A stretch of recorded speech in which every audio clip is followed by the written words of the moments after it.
Hey everybody, it's Paul here, and with this being the prime entry into the golf season with the Masters coming up and all the purchasing happening, I thought I'd like to talk to you today about custom fitting because I'm getting a lot of questions about custom fitting, and I want to explain to you the benefits of custom fitting rather than buying off the shelf. So stay tuned, this could really make a difference to how you look at purchasing.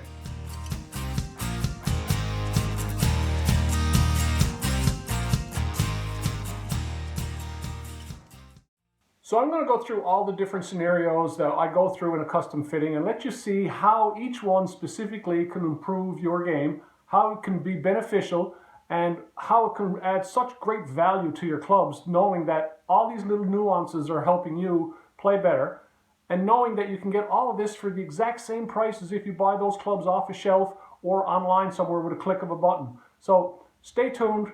This is really, really important if you're looking at buying clubs.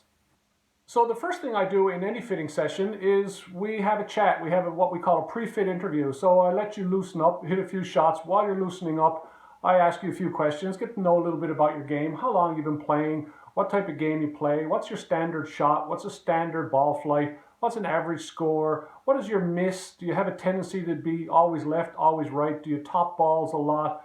All these things that help me determine where we should start and whether you've plateaued or whether you've entered the game new and are just improving a little bit. So, it gives me an idea of where we start, and it also gives me an idea of where you're going. So once we start our fitting, what I'll do is I'll get as close to your standard clubs that you have now as possible because we want to get a benchmark. We'll get you to hit your own clubs. I'll get some data on them. We'll get 8 or 9 shots, get a good representation of what you're doing with your clubs, and then we'll start in with a set that's as close to yours as possible unless I know that yours are just not suited for you at all. If you're a high handicap golfer and you've got old blades in your bag, I'm not going to start with that. I'm going to start with something a little bit more user-friendly and vice versa. So we start with the club head and we start with a shaft that's as close to you as we get, and then we get some benchmark numbers from them. And then we can compare and see where we need to go from there. So with a club head, what that can do is it can extremely influence your trajectory, your loft, your launch angle, your dispersion, your club head speed, the ball speed coming off the club. We can make huge jumps in distance and accuracy by getting the right club head in your hand. So once we get those initial data points on our new club that's as close to yours as possible, then we're going to start looking at shaft length and flex. So shaft length and flex is extremely important. The correct length shaft will allow you to get the club face on the center. If it's too short, you tend to be toe hitting a lot. If it's too long, tend to be heel hitting a lot. If the shaft flex is too weak, you will tend to hook the ball. You tend to have the club head open and close a lot as there's not a lot of robustness to the shaft. If it's too stiff, your club head doesn't release, you hang your ball out in a slice. So all these things make a big difference. When you find the right length, it always improves your club path also. So I've seen so many people who have clubs that are way too short for them and their club path is drastically outside in because they're standing up and tilting down again during their swing. And then when we put the right club length in their hand, their path improves dramatically, which makes hitting the ball so much easier. So we get the right length, we get the right flex, we get the right weight, and we keep working through systematically until we see the data peak and we can't get any farther improvement on that club. Once we've determined the right head and the right shaft through our data, and once again, every time we make a change on something, we have a new set of data. We compare it. What's the face angle? What's the path? What's the distance? What's the dispersion, trajectory, peak height? All these things keep getting narrowed down until they're optimum.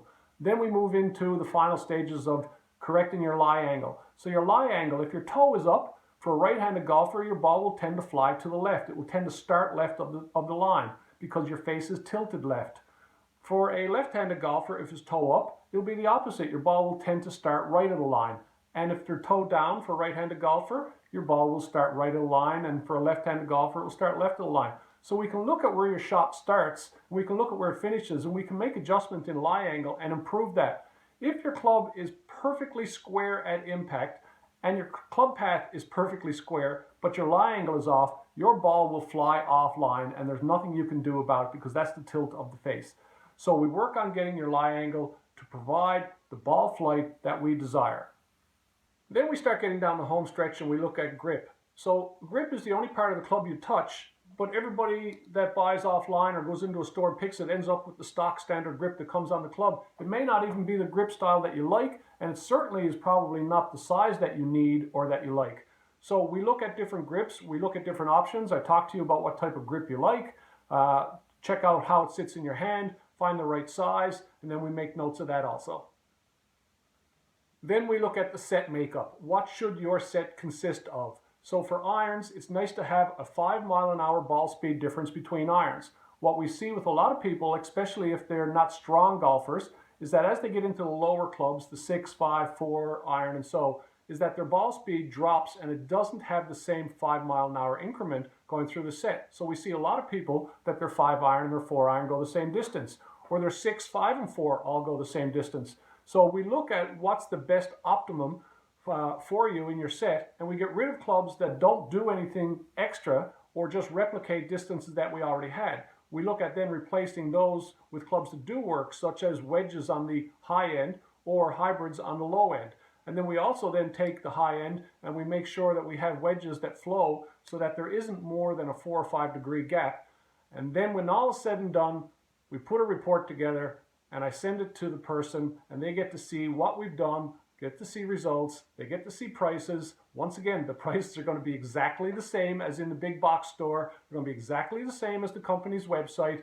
So it makes absolutely no sense to do all of this and then ignore it and grab something online, or to just go online and grab something, losing all the benefits of how we've tweaked 8 and 9 different components to optimize bit by bit by bit your shot so that you're absolutely playing the best that you possibly can. So come and get custom fit, take advantage of all of this. Once again, I can't stress it, it's the same price to buy as if you buy offline.